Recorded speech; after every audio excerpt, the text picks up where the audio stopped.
Sa karagdagang pang balita sa labas ng bansa, US President Barack Obama muling hinimok ang Kongreso na aprubahan ang pondo na gagamitin laban sa Zika virus at isang gun range sa Texas. Nag-aalok ng libreng training sa mga miyembro ng LGBT community.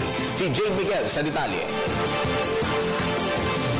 Nanawagan si US President Barack Obama sa Kongreso na aprubahan na ang pondo na gagamitin sa pag-aaral at paggawa ng vaccine laban sa Zika virus.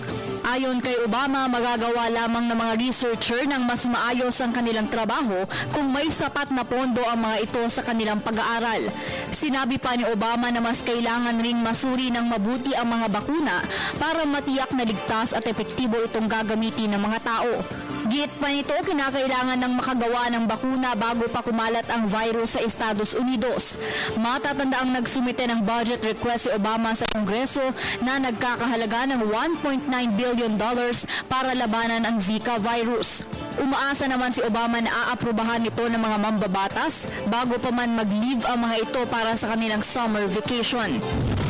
Samantala, nag-alok ng libreng training sa tamang paggamit ng baril ang isang gun range sa Texas sa mga miyembro ng lesbian, gay, bisexual, and transgender community.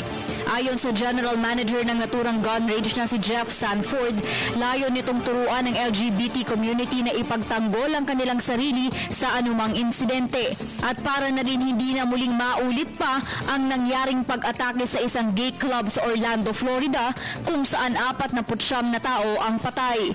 Sa ngayon, nasa 550 ang nakilahok sa naturang training na nagmula pa sa malalayong lugar.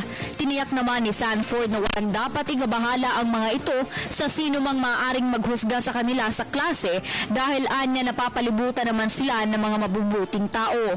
Para sa Telebisyon ng Bayan, Jade Miguel.